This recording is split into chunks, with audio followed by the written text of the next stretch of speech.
Pastor Praveen పగడాల హత్య అయి 7 రోజులు అయినప్పటికీ ఇంతవరకు పోస్ట్ మార్టం రిపోర్ట్ రాకపోవడం దేశంలో ఉన్న నాయకులందరినీ, దాదాపు 20 కోట్ల క్రైస్తవుల్ని అల్లకల్లోలం చేస్తుంది.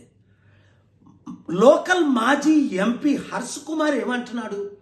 పోస్ట్ మార్టం చేసిన వాళ్ళ మీదకి ప్రెషర్ వస్తుంది, పోలీసులకు పైనుండి గవర్నమెంట్ నుండి ప్రెషర్ వస్తుంది, అందుకని పోస్ట్ మార్టం రిపోర్టు బయట పెట్టట్లేదు, ఇది 100% హత్యే అని ఆయన నా దగ్గర రుజువులు ఉన్నాయి అని ఎంత క్లియర్గా మాట్లాడినప్పుడు ఎవరు చెప్పారు?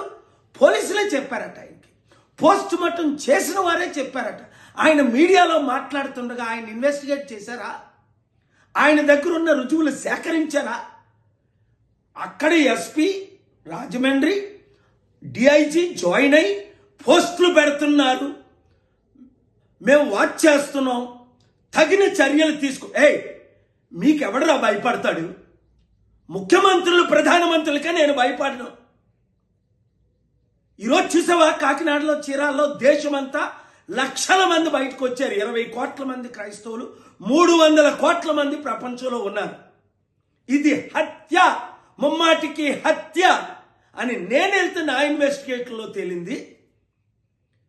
అక్కడ ప్రతి ఒక్కరు పలుకుతున్నారు. మీకు హైదరాబాదు చౌటప్పల నుండి కొవ్వూరు వెళ్ళినంత వరకు గంటకి వీడియోలు చూపిస్తున్నారే.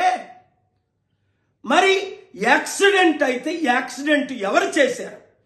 ఏ కారు గుద్దింది? 4 సస్పెక్ట్ చేసాం, 3 మంది యాక్సిడెంట్ చేయలేదు, 1 కిందన వాలింది. ఏమని మాట్లాడుతున్నారు? అసలు మీరు మందు తాగి మాట్లాడుతున్నారా? మీరు డ్రగ్స్ వాడి మాట్లాడుతున్నారా? ఈ కన్ఫ్యూజన్ స్టేజ్ ఎందుకు? ఇప్పటికే ప్రధానమంత్రి మోదీ నా శిష్యుడు మిత్రులకి చెడ్డ పేరు ఉంది, ఆర్ఎస్ఎస్ లీడర్ అని. ఇంకా దేశానికి చెడ్డ పేరు తీసుకొస్తారా?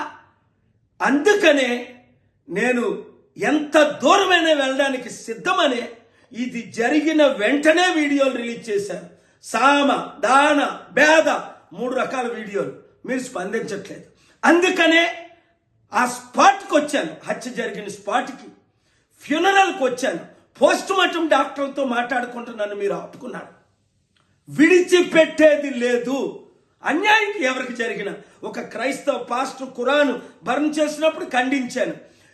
ఒక హిందూ రాముడు కరోనా ప్రియుడని ఒక క్రిస్టియన్ యాక్టర్ మాట్లాడినప్పుడు దీన్ని నేను ఖండించాను.